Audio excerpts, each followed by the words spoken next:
gente vai começar esse curso no mês que vem. É só, abra sua Bíblia comigo em Mateus, capítulo 7. Nós vamos continuar aqui no versículo 13 e no versículo 14, que a gente já vem falando nos últimos 2 domingos, e hoje encerraremos falando dessa última etapa, dessa última fase da vida, da caminhada cristã. Graças a Deus. Louvado seja o nome do nosso Deus. Mateus capítulo 7, versículo 13. Assim nos diz a palavra do Senhor: entrai pela porta estreita, larga é a porta, e espaçoso o caminho que conduz para a perdição, e são muitos os que entram por ela, porque estreita é a porta e apertado o caminho que conduz para a vida, e são poucos os que acertam com ela. Você pode curvar sua cabeça, irmão? Pai, nós estamos diante do Senhor, diante da sua presença. E aqui mais uma vez o nosso coração se quebranta diante do seu altar, porque reconhecemos a nossa insuficiência, Deus. Reconhecemos a nossa impotência. Mas sabemos que estamos na sua presença, um Deus poderoso, um Deus que nada é impossível. Que o Senhor possa quebrar, ó Deus, qualquer pedra que estiver no nosso coração, a fim de que possamos estar, ó Deus, receptíveis para a sua palavra. Que o Senhor possa abrir o nosso entendimento, abrir a nossa mente, e se porventura existe alguma preocupação nesse coração, se porventura existe algo que possa roubar a nossa atenção de ouvir a sua voz nesse momento, que o Senhor possa tirar isso, ó Deus, das nossas mentes, e que possamos estar completamente atentos à voz do Senhor, para que saiamos daqui, ó Deus, fortalecidos na sua palavra, crescendo um pouco mais, para exercermos e vivermos aquilo que o Senhor tem para nós no hoje. Essa é a nossa oração diante do Senhor. Rogamos e pedimos pela sua misericórdia, oramos pela sua graça, em nome de Jesus, amém. Irmãos, nós falamos nos outros 2 dias sobre essas palavras de Jesus, e o que temos aprendido até aqui é que a vida cristã, a caminhada cristã, ela pode ser dividida em 3 fases. As outras 2 já falamos. Nas palavras de Jesus, quase que por conclusão, nós podemos dizer que ele fala que a caminhada cristã, ela é dividida em início, em meio e em fim, ou seja, uma porta, um caminho e um alvo, um destino. Quando a gente fala sobre alvo, a gente fala sobre destino. Nas palavras de Jesus, específicas nos 2 versículos que nós lemos aqui, de Mateus 7, versículo 13 e 14, em todos os dias, Jesus não fala sobre um destino, sobre algum alvo específico ali, mas quase que por dedução a gente pode concluir que se existe uma porta, se existe um caminho, esse caminho está levando para algum lugar, para um destino, para um alvo final. E essas 3 fases compõem então essa caminhada ou essa vida cristã. E quando a gente passa a entender verdadeiramente o que Deus vai fazendo em cada etapa, em cada fase dessas 3 etapas da nossa vida, nós podemos ter mais recursos, nós podemos ter mais ferramenta e consequentemente sabedoria, para que possamos agir em interação com Ele, porque da mesma medida e proporção que Deus faz na minha vida, eu preciso ter uma devolutiva favorável à ação dEle na minha vida. Eu preciso fazer alguma coisa, eu preciso mover alguma coisa, e entender o que Ele faz em cada etapa, que é o que nós estamos fazendo aqui, vai, vamos dizer assim, uma palavra mais fácil de se entender, vai facilitar a nossa caminhada, vai facilitar as nossas ações, para que possamos ser assertivos em nossa vida para com Deus, o que nós devemos fazer. Hoje então eu vou falar sobre a última fase, sobre o destino, sobre o alvo. E esse destino, esse alvo da caminhada cristã, da vida cristã, é o ápice da vida cristã, porque fala sobre a vida eterna.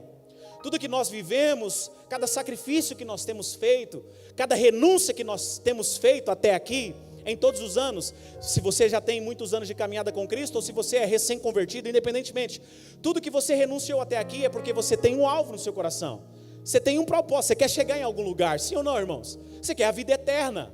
Aquele, pois, que perseverar até ao fim, receberá a coroa da vida. É por isso que nós temos perseverado. Então, esse é o ápice da vida cristã, da nossa caminhada. Paulo vai escrever 2 versículos que são maravilhosos, melhor dizendo. E se nós realmente entendermos, não só a nossa caminhada cristã vai fluir de forma mais natural, mas coisas até naturais da nossa vida, coisas físicas, coisas em um sentido terreno, no plano material, também fluirão de forma mais natural, sentido emocional e assim por diante. Capítulo 3 de Filipenses, versículo 13 e versículo 14, se possível, projeto para os irmãos acompanharem. Paulo vai escrever assim: esquecendo-me das coisas que para trás ficam e avançando para as que estão adiante de mim. Quer dizer, essa inclusive aqui é a ideia que eu disse semana passada, esquecer do que para trás fica e avançar para o que estão adiante. A ideia de movimento. Semana passada a gente falou sobre isso. Progressividade, algo que cresce.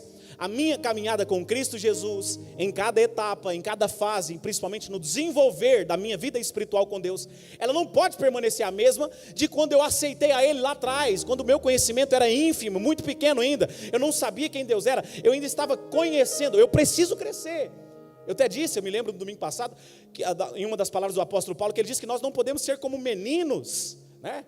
Nós precisamos crescer, ser alimentado por algo sólido e ter em nossa mente a convicção de saber quem realmente Deus é em nossas vidas, não só o que Ele significa, porque existe uma diferença daquilo que Deus representa, daquilo que Deus significa e daquilo que Deus é para mim.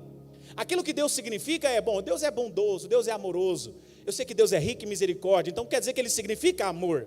Olhar para Deus dentro dessa perspectiva é ter olhos e entender que Deus é amor e misericórdia, mas quem Deus é devotar a minha vida em servir a Deus, reconhecer Ele como Senhor.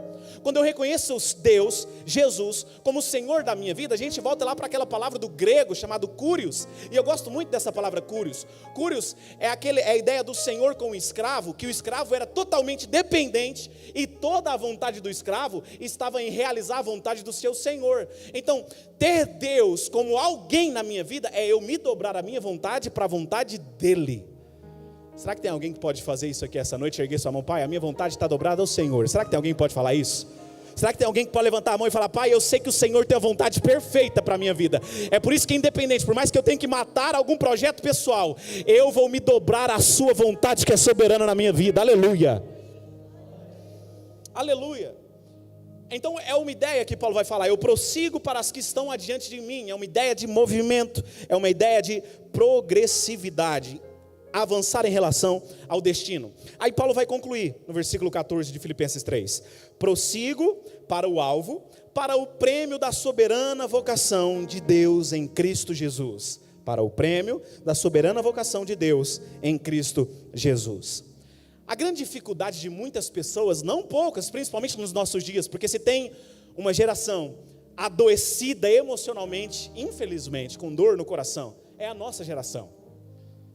É a nossa geração. Hoje eu conversava com 2 irmãos aqui à porta da igreja, pessoas que são dependentes hoje de tarja preta para dormir. Eu tenho pessoas próximas que eu conheço, que precisam tomar, pressão alta, que foi desenvolvida por causa de algumas, enfim, às vezes por genética ou por causa de experiências ruins que foram desenvolvendo, e foi tirando a paz dessa pessoa, e gerou algo negativo, gerou um buraco no passado, gerou uma mancha negra no passado, e aquilo não deixa a pessoa ter paz. Se existe uma geração doente emocionalmente, infelizmente, é a geração que nós temos visto nos nossos dias. E a grande dificuldade das pessoas, então, está em relação a esquecer das coisas que ficaram para trás. Não só, irmãos, em um sentido, olha para mim em nome de Jesus, não só em um sentido de caminhada com Cristo. O pastor Joedson falou, da algo prescreveu, o pastor Luiz pegou a oportunidade e falou que o nosso pecado prescreveu porque Cristo pagou a dívida, O que a gente precisa entender na caminhada cristã é que aquilo que eu fiz ontem, ou aquilo que eu fiz hoje, há 1h15 atrás, antes do culto começar, Deus não imputa sobre mim, porque junto a Ele tem um advogado todo dia, que quando eu e você erramos, Ele vai falar assim: tem misericórdia, ainda não é tempo de julgar a justiça não, aguente mais um pouquinho.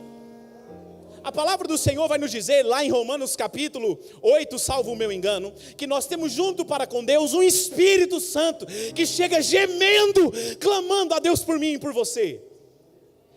Então eu preciso caminhar a minha vida cristã sabendo que o que eu fiz de errado, em um sentido de vida com Deus, já ficou para trás, irmão.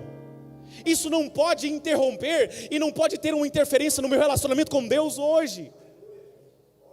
Eu postei até esses dias para trás, eu falava isso aqui na igreja, mas peguei esse pedaço dessa mensagem e coloquei em uma das minhas redes sociais, ou em todas as redes sociais, falando justamente sobre a responsabilidade. Não é que a gente vai negar o que a gente fez, a gente precisa reconhecer, porque quando eu reconheço, eu vejo o tamanho da misericórdia de Deus sobre a minha vida.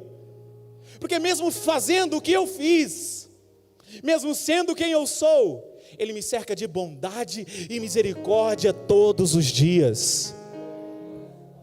Ô irmão, grava essa mensagem no seu coração que eu vou dizer agora. Salmos 23.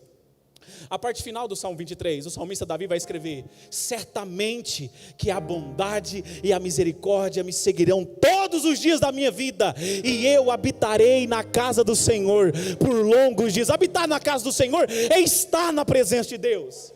A ideia que Davi estava escrevendo ali, que ainda era do tabernáculo, ainda nem havia o templo que Salomão escreveu, era uma ideia que a presença de Deus só se manifestava lá no Santo do Santo. A gente sabe que hoje o apóstolo Paulo escreve lá em Romanos capítulo 24, capítulo 20, que eu e você somos templos de Deus. Quer dizer que, se eu entendo que a bondade e a misericórdia dele me acompanha, não existe nada que eu possa fazer hoje que vai me afastar do amor de Deus que foi revelado em Cristo Jesus. Isso é misericórdia e bondade sobre você, irmão. Aleluia. Bondade e misericórdia. E eu preciso então mover a minha vida nesse sentido. O que eu fiz já não está mais no presente, já ficou para trás. Mas também em um sentido geral, porque é o que eu dizia agorinha, o que existe pessoas hoje travadas, e aí trava tudo na vida, né, irmão? Trava tudo, em um sentido geral, emocional, financeiro, tudo. Porque questões que ficaram em aberto ou não resolvidas porque não perdoaram, ou porque foram ofendidas e ainda carregam aquela situação que trouxe algum tipo de vergonha, que trouxe algum desconforto lá atrás, essas pessoas passam a carregar para o hoje. Eu gosto de uma frase de um político americano, político e escritor americano que já morreu, chamado Bennett. Ele disse assim: o passado é apenas referência, o passado não é lugar de residência, o passado é apenas um lugar para aprender, não um lugar para viver. Eu preciso aprender que tudo o que aconteceu comigo me trouxe até aqui. Eu preciso aprender, assim como o apóstolo Paulo, que tudo que nos aconteceu até hoje, seja positivo, seja negativo aos meus olhos, me trouxe até aqui. Tem uma frase até que diz, né? Às vezes alguma comida, a gente falava muito isso quando era criança, né? Alguma comida caiu no chão assim, a gente pegava e comia. O que a gente falava? O que não mata engorda. Assim também foi na sua vida até hoje. O que não matou você fortaleceu para que você fosse chegar até aqui, irmão. Glória a Deus por quem está entendendo essa mensagem. Porque às vezes a gente fica ferido. Eu sei, irmão, eu sou um homem como você, dotado de emoções como você, e existem coisas que acontecem na gente que quebram o nosso coração no meio. Sim ou não, irmãos? Parece que racha a nossa alma no meio. E às vezes a gente acha que até Deus não está com a gente, sendo que eu já acabei de dizer que Salmo 23, a bondade e a misericórdia dele está conosco todos os dias. Fala para o irmão que está do seu lado aí, irmão, para ele não esquecer dessa verdade essa noite, sair quando ele fala: a bondade e a misericórdia de Deus está com você, Otoniel. Está com você, irmão. A gente acha que a gente está sozinho por causa de coisas que vão acontecendo, mas a gente precisa entender que o que não nos matou, que o que não nos derrubou, nos trouxe até aqui. O Marcão não está aqui hoje, né? Ele gosta de falar uma palavra, sempre ele diz isso, né? Pessoas que são presas no saudosismo, sempre ele diz isso. E é interessante porque existem muitas pessoas presas nisso, em um sentido de vida com Deus. Tem pessoas que não desenvolvem mais a sua intimidade com Deus, o seu ministério, aquilo que Deus confiou na sua mão, justamente por pensamentos, exemplificando para os irmãos entenderem o que eu estou dizendo. Ah não, porque a igreja lá em 1920, não tem ninguém de 1920 aqui, né? A igreja lá em 1920 era uma igreja mais pura, era uma igreja mais unida, os irmãos se compadeciam dos outros, tinha mais amor, tá, irmão? Mas se a igreja virou, ao seu ver, virou o que virou hoje, a culpa também é sua, porque você é a igreja. A igreja não é essa parede, a igreja é eu e você, o conjunto de irmãos que compõem o corpo de Cristo na terra. Eu acho interessante que a maior facilidade, a missionária Cristina, das pessoas que pensam assim, é justamente culpar o sistema, culpar a igreja, culpar as outras pessoas. Ninguém toma responsabilidade para si. Não, porque a igreja era assim, não, então você também tem culpa. Porque se Deus incomodou você para fazer alguma coisa e você não fez, a culpa também é sua. Você deixou caminhar desse jeito, por que você não levantou como boca de Deus para falar o que estava acontecendo? Aí a gente fica preso numa saudade. Ah, lá era diferente a igreja no passado. Ah não, porque quando eu tinha 40 anos, eu tinha mais vigor para fazer as coisas. Está certo que de forma natural, no nosso físico realmente, contra essa verdade não existe qualquer controvérsia. É um fato, né? Não existe nenhum argumento contrário. Mas a gente fica preso a coisas boas que talvez aconteceu lá no passado. E isso não deixa a gente romper para o alvo.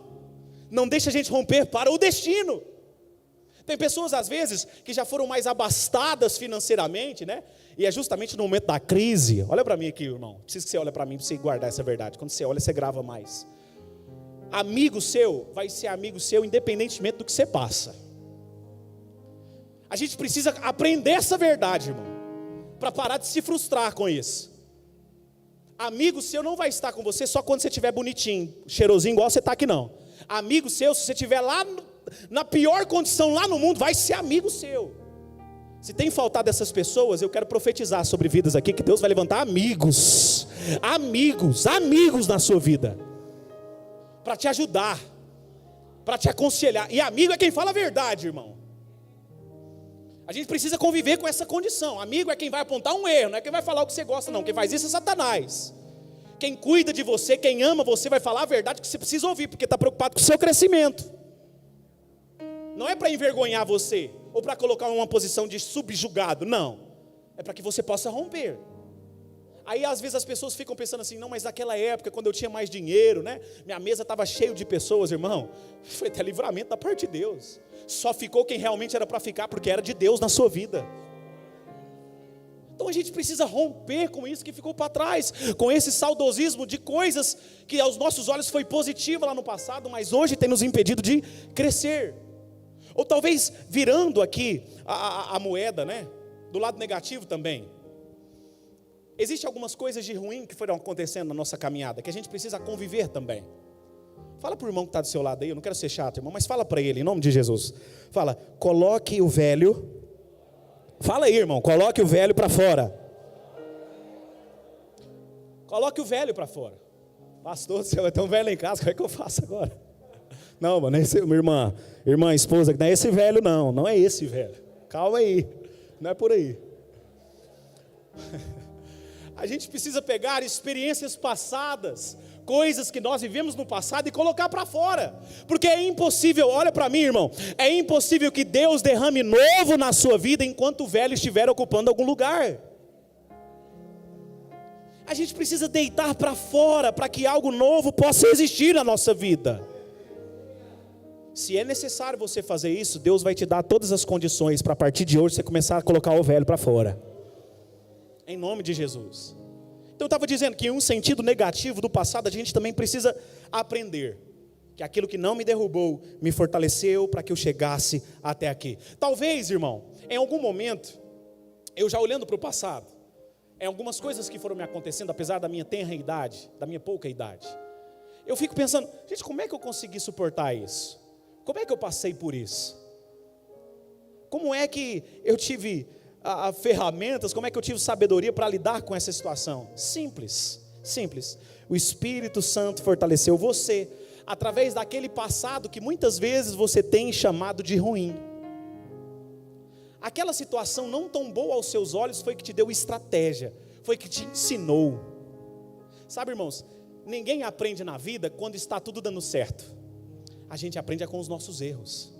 A gente aprende com o que não deu certo. Então a gente precisa entender que para eu chegar no alvo, eu não posso ficar preso ao passado com a ideia de que, poxa, por que aquilo aconteceu? Não, aquilo te fortaleceu, irmão. Porque o Espírito Santo sabia o que você ia viver na semana que vem, no ano que vem. Foi por isso que Ele permitiu. É por isso que eu fiz questão de reiterar lá o Salmo 23, a bondade e a misericórdia de Deus nunca deixou de estar com você. Até as experiências ruins. Porque Deus sabia o que você ia viver no próximo ano. Deus sabe, irmão, o que você vai viver no que vem. Então talvez, por que eu estou falando? Eu sei que o Espírito Santo está falando e ministrando em corações. Talvez pessoas hoje, dia 20, né? 20 de março de 2022, que nós estamos, tem pensado, meu Deus, por que essa situação que eu estou vivendo está assim? Irmão, Deus sabe que isso vai fortalecer você para condições talvez piores que você possa viver. Mas tenha calma que Ele está no controle da sua vida, irmão. Tenha calma que Ele está no controle da sua vida. Tenha calma. Nós precisamos entender essa realidade, essa verdade. Eu me lembro uma vez que eu fiquei bem aplicado à academia. Final de 2014, início de 2015. Eu perdi 24 quilos em 4 meses. Essa que foi a grande questão. Mas eu me lembro, irmãos, eu corria todo dia. Né? Tinha dia que eu corria 14 quilômetros em 1 hora. E depois ainda ia para a musculação. Apliquei, falei, agora eu vou emagrecer. Emagreci mesmo. Mas eu me lembro que eu saía, tinha dia, Emerson, que eu saía da academia, meus músculos não aguentavam, parece que eu estava caindo assim, quase que precisava de alguém para me ajudar. Eu morava pertinho da academia, do lado, doendo. O que estava acontecendo com os meus músculos? Para que o músculo cresça, a gente faz lesões, são micro lesões na fibra muscular, para que possa haver a hipertrofia, para que possa crescer. Trazendo isso para o que eu estou falando aqui essa noite, muitas vezes Deus permite com que haja essas microlesões na sua estrutura, para que você possa crescer e continuar seguindo para o alvo que Ele já estabeleceu para você. Essa é uma verdade que eu e você precisamos entender. Então não é que Deus abandonou você em nenhum momento, ou permitiu que o mal sobreviesse sobre você sem nenhum sentido, não. Ele sabia exatamente o que você precisava. Ele sabia exatamente o que você precisava. E é por isso que aquilo aconteceu. Então, o que eu posso fazer para continuar seguindo o meu caminho em direção ao alvo, em direção ao meu destino, em direção ao prêmio que Paulo falou, que a gente leu agorinha, que já está reservado para aquele que serve a Deus, para aquele que está no caminho, que é Jesus? Esquecer do que ficou para trás. Pode falar isso comigo, irmão? Repita: esquecer do que ficou para trás. Pastor, mas como é que eu posso perdoar aquela pessoa que me feriu? Que talvez é a questão que mais prende pessoas no passado. Como é que eu posso perdoar aquela pessoa que me feriu? Da mesma maneira que Jesus perdoa você todos os dias, mesmo você sendo quem você é. Irmão, pare por alguns segundos aqui enquanto eu estou falando. Pare por alguns segundos. Olhe, vou falar para você longe não. Olhe essa semana na sua vida que você teve diante de Deus. E olhe para os princípios da palavra de Deus. Será que nós ficamos mais próximos a esses princípios? Ou será que na verdade a gente não cumpriu nenhum deles e esquecemos de atentar àquilo que a palavra de Deus diz?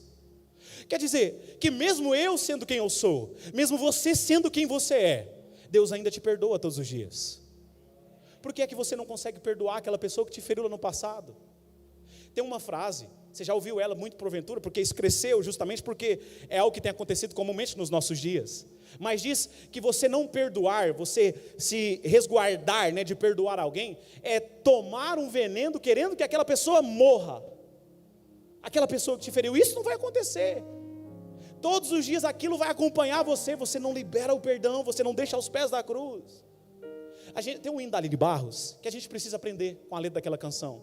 Ela vai dizer assim: depois da cruz do Salvador, tudo que havia acontecido de errado mudou, Ela vai dizer, os sonhos de um pecador, que era eu, longe de Deus, foram restaurados.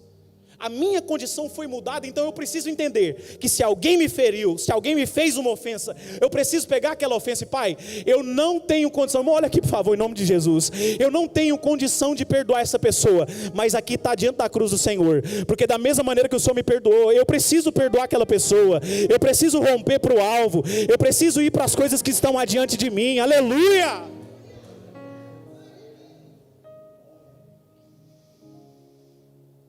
Perdoe, irmão, para que você possa seguir para o alvo. Citando Bennett, porque o passado não é um lugar de residência, é um lugar de referência. Aprenda com aquilo que não deu certo e olhe para o alvo.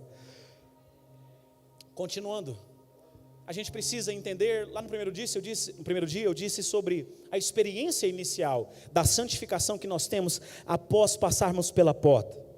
Depois que a gente passou pela porta, que é o próprio Jesus, a gente entrou no lugar. Então eu quero que você entenda isso. Eu e você, todos que estamos aqui, estamos inseridos no reino de Deus. Merecia um glória melhor, irmão. Sabe por quê? Que se nós estamos no reino de Deus, significa que tem um rei. Toda nação que tem um rei, o rei que domina e governa e comanda aquele reinado ali. Se você está no reino de Deus, Deus está comandando a sua vida. Aleluia! Aleluia, então a gente foi inserido, reino de Deus, e nesse lugar chamado reino de Deus, existe um prêmio, como a gente leu nas palavras do apóstolo Paulo, para ser alcançado, que é o destino final. Pega a sua Bíblia agora, você vai abrir sua Bíblia, nós vamos abrir a Bíblia, Hebreus 12, 2, Hebreus 12, 2, todo o versículo. Portanto, 12, 2, versículo 2, do início, por favor. Olhando para Jesus, olhando para quem, irmãos? Autor e consumador da fé, o qual, pelo gozo que lhe estava proposto, suportou a cruz, desprezando a afronta, e assentou-se à direita do trono de Deus. Mas volta lá na parte inicial. Olhando para Jesus, autor e consumador da fé. Paulo está dizendo, no versículo 1 ele fala sobre uma corrida, que a gente precisa correr com perseverança. No versículo 1 ele vai falar sobre isso. Paulo está dizendo que a única maneira de nós percorrermos a carreira cristã e chegar no final, chegarmos no destino, é olhar para Cristo. Me dá sua atenção aqui, olhando para mim agora, por favor. Irmão, o que existe pessoas que infelizmente, são pessoas desigrejadas, que já não fazem parte mais da comunhão e já não estão mais em Cristo, porque saíram do corpo, não estão mais em Jesus. Pessoas assim, foram dominadas por tentar e talvez ser assediado para olhar para a pessoa que está aqui em cima, que está aqui o pastor Brenner. Foram assediados a olhar para o pastor Brenner, e o pastor Brenner é cheio de defeito, é cheio de falhas. Ô irmão, não olhe para o humano, não faça isso. Não faça isso. Você vai desanimar, você vai se frustrar, você vai ficar pelo caminho, não vai chegar no destino. Não olhe para sistemas que nós estamos inseridos, porque sistemas são regidos por homens. Olhe, como o escritor aos Hebreus vai dizer, para o autor e para o consumador da sua fé, que é Jesus. Ele não erra. Tiago vai dizer que nele não há sombra de variação. Ele é o mesmo ontem, capítulo 12, versículo 8, capítulo 11, versículo 8 de Hebreus. Ele é o mesmo ontem, hoje e será eternamente. Não existe mudança. A única maneira de nós chegarmos lá no final, no destino, ao prêmio que está reservado para mim e para você, é olhar para o autor e o consumador da nossa fé. E Jesus é essa pessoa. Ele é o consumador. É aquele que dá o início, mas que também nos ajuda ao longo da caminhada. E para que a gente possa chegar no final, eu dizia, só pincelando aquilo que eu disse semana passada, nós precisamos guardar a fé. Como o apóstolo Paulo escreve na segunda carta ao Timóteo, capítulo 4, olha Timóteo, estou me despedindo de você, e agora a coroa já está preparada para mim. Combati o bom combate, encerrei a carreira e guardei a fé. Só chegará no destino quem guardar a sua fé. E só é possível guardar a fé se olharmos para Jesus. Porque quando eu olho para o Otoniel, eu vejo que a humanidade, deixa eu formular, quando eu olho para o Brenner, eu vejo que a humanidade está perdida. Entenderam, né, irmãos? Eu ia colocar, ia ficar ruim, né? Eu ia usar o exemplo. Quando eu olho para um ser humano, eu vejo que a humanidade está perdida. Isso vai abalar a minha fé. Isso vai abalar a minha estrutura espiritual. Mas se os meus olhos estão para quem não muda, aleluia, eu não serei abalado. Eu estarei sobre um firme fundamento que é Jesus. Autor e consumador da minha fé, até que eu atinja o alvo que é a salvação, a vida eterna. Quando o apóstolo Pedro está escrevendo a sua primeira carta, versículo 9 do capítulo 1, ele vai dizer: para que alcanceis o fim da vossa fé. Qual que é o fim da nossa fé, irmãos? A salvação, a vida eterna. Para que alcanceis o fim da vossa fé, ou seja, para que vocês cheguem na linha de chegada, para que vocês cheguem no momento final, para que vocês possam ganhar o prêmio da soberana vocação que está reservado em Cristo Jesus. Aí ele vai terminar o versículo 9 dizendo: para que alcanceis o fim da vossa fé, a salvação, o fim da vossa fé, a salvação das vossas almas. A gente precisa entender, irmãos, que a salvação envolve então essa dinâmica de progressividade. Algo que cresce, algo que se move e deixa para trás, para que a gente possa avançar e crescer a cada dia. Quando Salomão está escrevendo os seus provérbios, capítulo 4, versículo 18, é um versículo conhecido.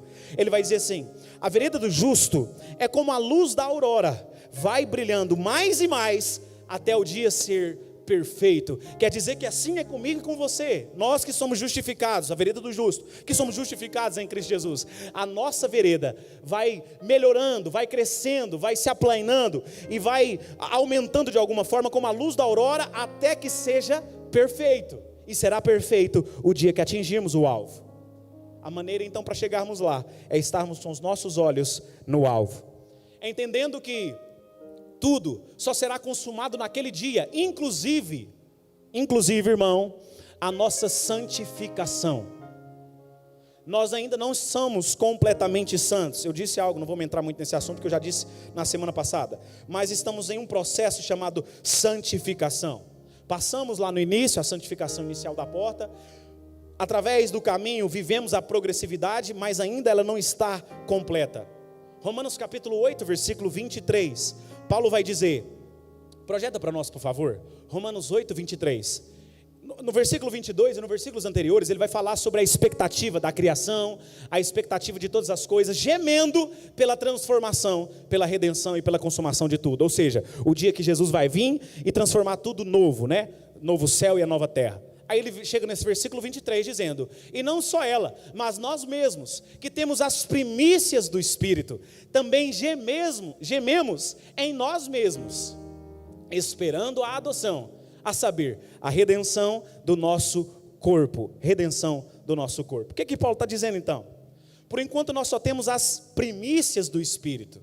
Aquela ideia de plenitude do Espírito Santo só será vivenciada no alvo, só será vivenciada na eternidade. Nós temos as primícias do Espírito.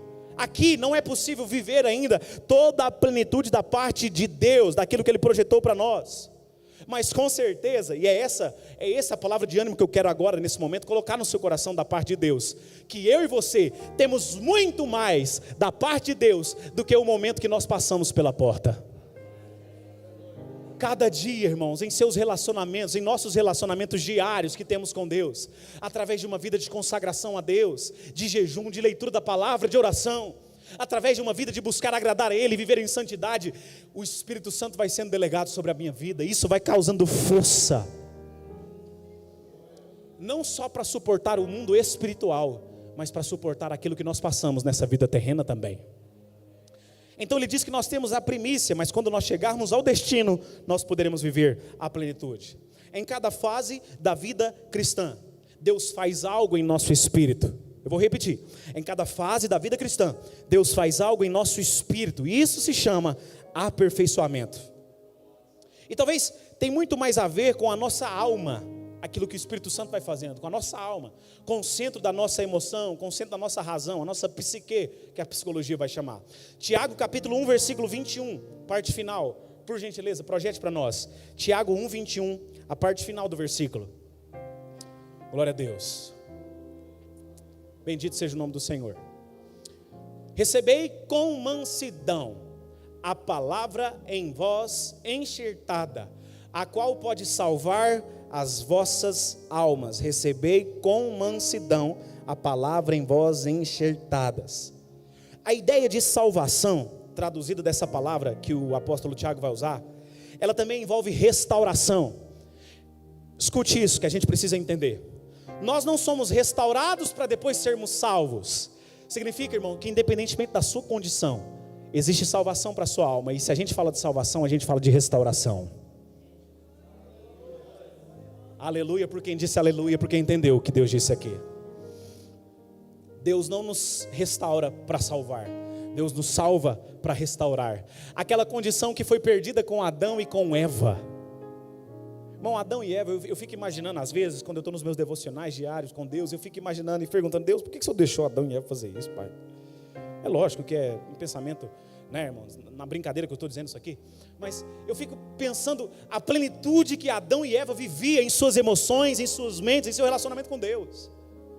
A gente não conhece 1%, zero qualquer coisa por cento daquilo que Adão e Eva vivia. Não sabemos. Eu disse hoje pela manhã, muitas vezes a gente apenas vislumbra aquilo que o pastor Luiz ministrou pela manhã, um vislumbre da glória de Deus. Mas existe, essa é a palavra de ânimo para o seu coração essa noite, existe muito mais quando eu e você chegarmos no alvo, no destino final da nossa caminhada cristã com Cristo Jesus. Aí Tiago diz então, olha, salvação envolve restauração, na palavra lá do grego que ele está dizendo.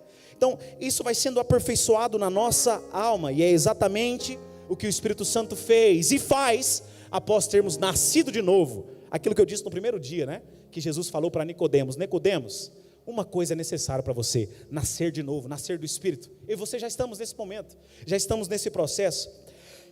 Continuando, irmãos, quando nós estamos pensando aqui em um plano terreno, na caminhada terrena, nós ainda estamos embutidos em uma matéria, em uma forma, esse corpo que nós temos, chamado carne, que a gente fala. E essa carne ainda, ela vai passar pela redenção. O nosso corpo vai ser transformado lá no dia final, quando nós chegarmos na consumação de todas as coisas. Esse corpo corruptível vai passar pela incorruptibilidade, porque carne e sangue, Paulo vai escrever em 1 Coríntios 9, versículo 27, carne e sangue não herdam o reino dos céus. Esse corpo não pode entrar lá, é corruptível. É necessário que aquilo, ele escreve isso em 1 Coríntios, é necessário que aquilo que está corruptível seja revestido da incorruptibilidade. Então isso, nosso corpo vai ser transformado. Eu errei a referência. Em 1 Coríntios ele vai dizer sobre algo nesse sentido, vai dizer assim: eu esmurro o meu corpo, ou seja, eu ponho o meu corpo sob rédea curta, eu subjugo o meu corpo, reduzindo a escravidão, para que depois de ter pregado a muitos, eu mesmo não venha a ser desqualificado. Paulo está falando sobre domínio próprio, irmãos. Versículo anterior, versículo 26, ele vai falar sobre corrida, começa no versículo 25, né? Ele usa aos irmãos ali de Corinto essa figura atlética, né? Eles eram acostumados, por causa da Grécia, em relação às Olimpíadas, então eles tinham familiaridade com essa linguagem que Paulo estava usando. Aí ele vai dizer: olha, eu não posso correr, no versículo 26 ele fala, eu não posso correr numa corrida e não chegar no final dela, ser desqualificado ao longo dela. Aí ele termina o capítulo 9, versículo 27, dizendo: é por isso que eu esmurro o meu corpo, reduzindo a escravidão, para que eu mesmo não venha a ser desqualificado. Porque apesar, irmãos, de nós termos e sermos do Espírito, nascido do Espírito Santo, nós continuamos ainda na carne. Nós continuamos ainda nascido na carne, e essa carne ainda não foi totalmente mudada. Não foi. É por isso que ele diz isso: eu preciso reduzir o meu corpo. Aí sim, agora a referência de 1 Coríntios, capítulo 15, versículos 50 até o 54. Não vou ler não, mas Paulo vai dizer que carne e sangue não herdam o reino de Deus. E aí ele vai falar que no momento, num abrir e piscar de olhos, nossos corpos serão transformados. Quando ele está escrevendo à igreja que estava em Tessalônica, aos Tessalonicenses, ele diz algo parecido. Mas o que é essa transformação dos nossos corpos? O que é isso, essa transformação? É a redenção. É a redenção dessa matéria que eu e você estamos embutidos. Filipenses, agora projete por favor, versículo 20 e 21 do capítulo 3, Filipenses 3, versículo 20 e 21, eu já estou concluindo a nossa mensagem. Glória a Deus. E eu achei interessante, eu não sei se a nossa líder do nosso Ministério de Louvor fez isso proposital, e eu nem observei, mas os hinos aqui, os dois primeiros hinos mesmos, falaram muito sobre isso, né? O primeiro falando sobre alvo, né? Vou avançar para o meu alvo é Cristo. E o segundo falou sobre a nossa pátria, né? Eu não vou me apegar com as coisas daqui, o meu lar é o céu. Projete para nós, eu acho que os irmãos lá devem estar mexendo no celular, só pode. Filipenses 3, versículo 20, glória a Deus. Paulo vai falar sobre a nossa pátria está no céu. 3, versículo 20, glória a Deus. Aí dando glória.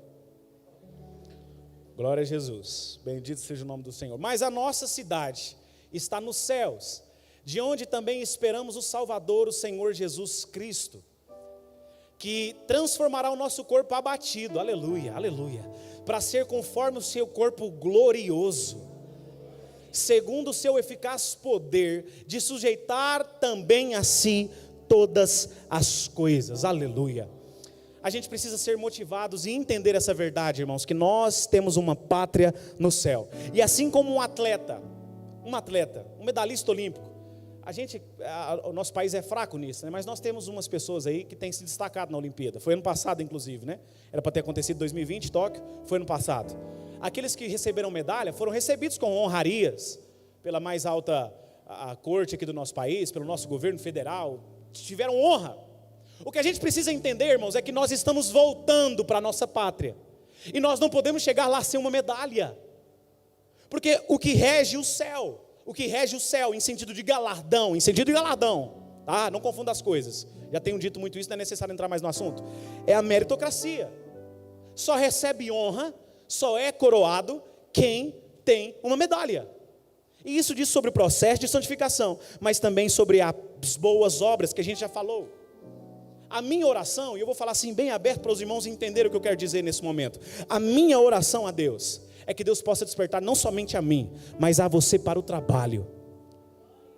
para o trabalho na igreja mesmo, irmãos. Aquilo que eu dizia agora há pouco, para que nós possamos usar aquilo que Deus já depositou em nós, não só para a nossa edificação, mas para a edificação das pessoas que estão próximas do nosso convívio. Isso é boa obra. Irmão, falando como seu pastor e com muito amor no coração agora, reitero isso aqui, essa verdade. Vamos amar uns aos outros, como Cristo nos amou. Vamos ter a condição de, se necessário for, ajoelhar no pé do nosso irmão, e pegar o pé do nosso irmão, e lavar o pé do nosso irmão, porque foi isso que Jesus fez. E essas boas obras precisam me motivar, sabendo que quando eu chegar lá no alvo, lá no destino final, só receberá galardão quem tiver uma medalha no peito. A salvação é de graça através da fé. Através da fé.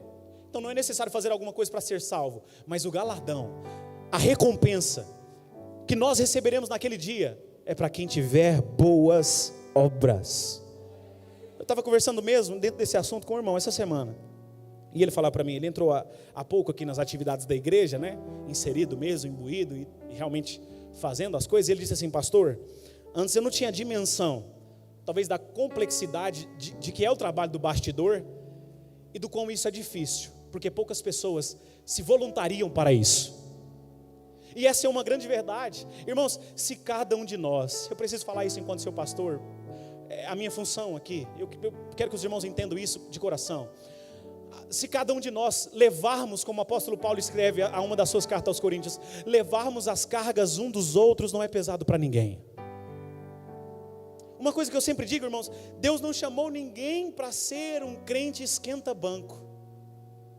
Deus não chamou ninguém para ser um crente que só vem uma vez na semana por 2 horas, 1h30 na igreja. Não.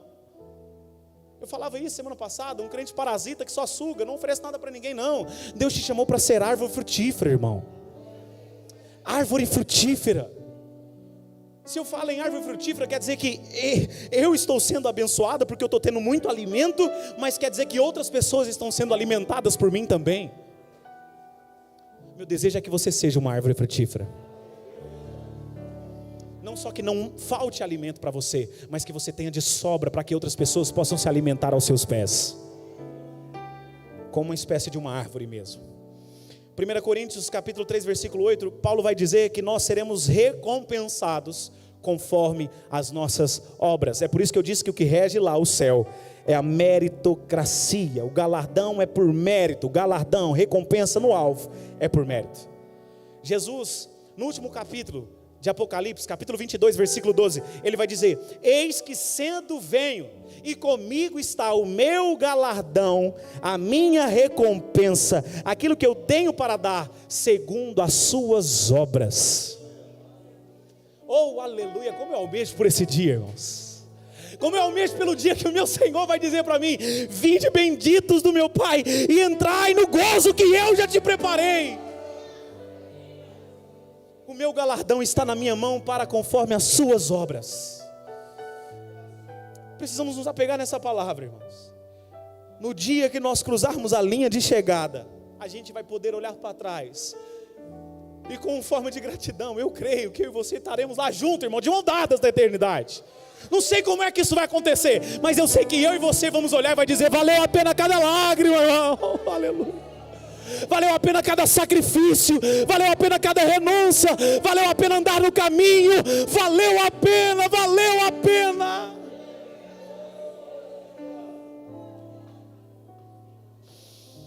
Porque independentemente do que a gente possa passar aqui, o que nos faz ter essa condição de dizer que vai valer a pena é estar confiantes nessa promessa do Senhor Jesus. Temos um alvo, temos um destino, e é para lá que nós estamos indo. Fica de pé em nome de Jesus. Aleluia. Aleluia. Eu sinto no meu coração o Espírito Santo aqui neste lugar, irmãos. Esse mesmo momento que eu e você vai poder dizer valeu a pena, é o mesmo momento. Eu não sei se você já parou por um minuto na sua vida, na sua correria, para imaginar essa cena que eu vou pintar aqui para você agora.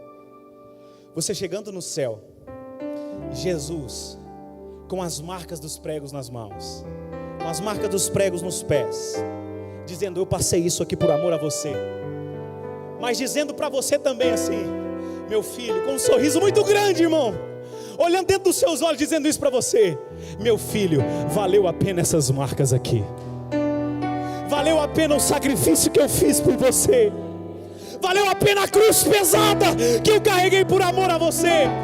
Não foi um sacrifício em vão. Você chegou, o meu amor te fortaleceu, a minha graça te sustentou, a minha misericórdia te deu todas as coisas que precisava para chegar até aqui. Eu sei que esse dia vai chegar para mim e para você, irmãos. Irmão, eu e você não estamos andando para lugar nenhum, não. Nós temos um alvo, nós temos um objetivo, nós temos um destino. E para que a gente persevere nesse caminho, para que a gente não desista, eu fui bem enfático essa noite em dizer: o único meio, olhando para o consumador e autor da vossa fé. Aleluia por isso. Quando Isaías está profetizando 700 anos antes de Cristo, Isaías profetiza quase 1 milênio antes de Cristo, 700 anos. Capítulo 53, versículo 11, ele vai escrever: ele verá o fruto do trabalho da sua alma e ficará satisfeito. É por isso que eu afirmei aqui, não é só uma pintura que eu imagino, mas Isaías nos diz, é uma verdade bíblica inspirada pelo Espírito Santo, que o dia que você chegar no destino, ele vai se alegrar em você e vai ficar satisfeito, porque você é fruto de um trabalho que começou em um lugar chamado Gólgota, o monte em que eu e você fomos alcançados pela graça de Deus. Curva a sua cabeça nesse momento em nome de Jesus. Curva a sua cabeça, feche seus olhos aí, irmão. Aproveite esse momento, inclusive, eu vou falar ainda talvez algo, mas aproveite esse momento para falar para Deus: Pai, me fortaleça aqui essa noite.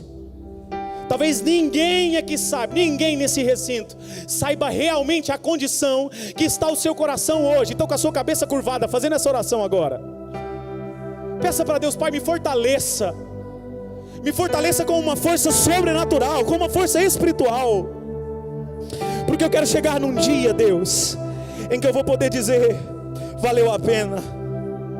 Pai, eu não quero me arrastar pelo caminho, eu não quero, ó Deus, desistir, eu não quero parar, eu não quero reduzir a caminhada, eu não quero nem apenas andar, eu quero correr com perseverança. Eu quero correr com perseverança. Peça para Deus aí: me ajude a correr com perseverança o caminho para chegar no destino final. Aleluia. Com a sua cabeça curvada, eu quero ministrar sobre a sua vida, que se hoje tem faltado colírio sobre os seus olhos, para que você possa enxergar o autor e consumador da sua fé, hoje o Espírito Santo toca de uma forma sobrenatural nos seus olhos, derrama um colírio diferente e diz: olha para mim, olha para mim.